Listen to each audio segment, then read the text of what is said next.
Highlights this video is going to go through question 3 of sample paper A. So the first thing we have here is a developments question. So it tells us, shown below on the left are a number of objects. The design of each of these objects is based on a geometric solid, and these geometric solids are also shown. Match each of the geometric solids shown below on the left with its correct development on the right, and the first one is completed for you. So they've completed the cone there already. So the second one we're looking at is a cylinder, and the only one we've left involving two circles for our top and bottom is this one here. So it's a nice and simple one to connect up.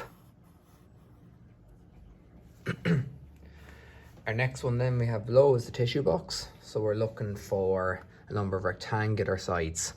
We can see there the nearest one we have to that is this one here.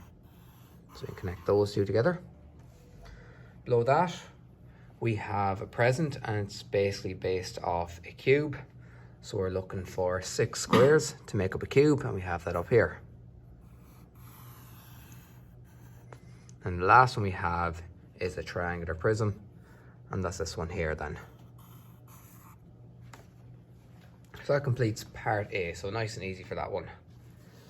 Next thing we have is part B. And we're told we're given a plan and elevation of a design for a food container. And the design is based on a triangular based prism on top of a rectangular based prism. In the space below, draw a freehand pictorial sketch of the food container and then colour or shade the completed sketch. So it's important to remember that. It's very simple to draw the whole thing out and then forget to do the easy part of colouring it in.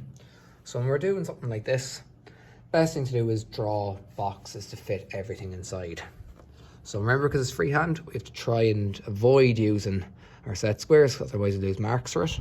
So what I'm going to do is a line roughly at 30 degrees to the left, a line roughly at 30 degrees to the right, and then a line going straight up. And the idea behind that is like the crow's foot.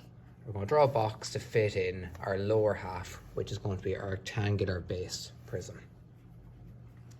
Excuse me. So roughly we'll take the height up to maybe here for a rectangle.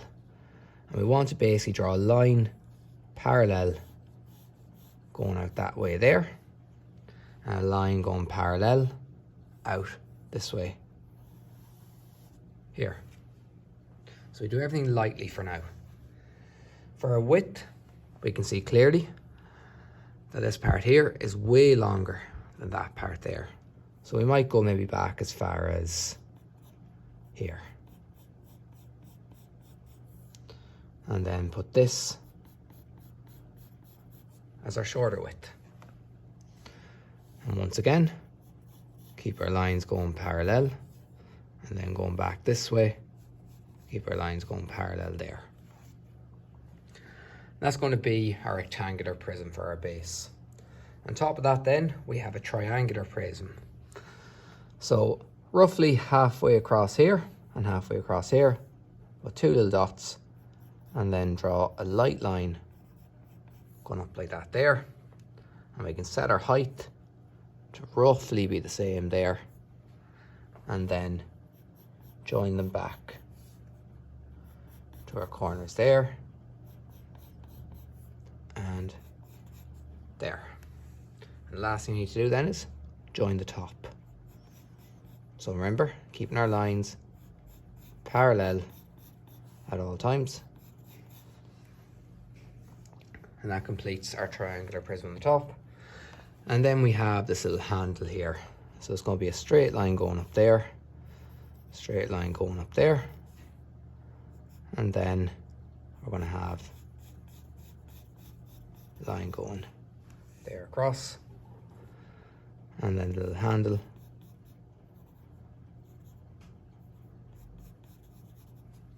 in between there. After you've that done, you can then go over heavy of the relevant areas. So keep it as one continuous line.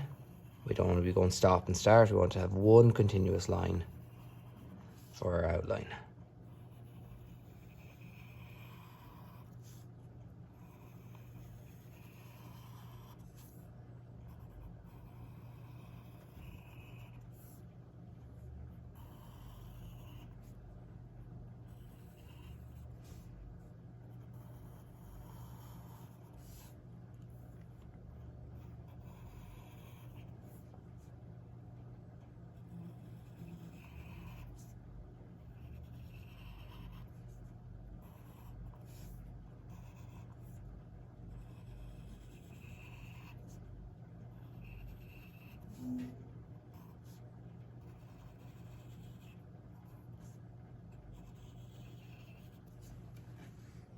And that completes our freehand sketch. Remember the last part, colour or shade the completed sketch then. So if you don't have any colours with you, just very simply just use your pencil to shade it in. So I'm just going to use this yellow here. Just making sure I stay inside the lines at all times.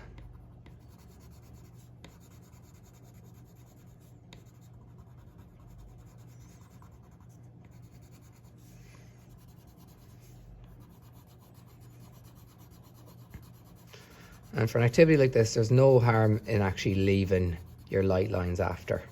Like for example, these ones here. It's just showing to the examiner how you actually built up your sketch, going from your initial starting points to your finished outline.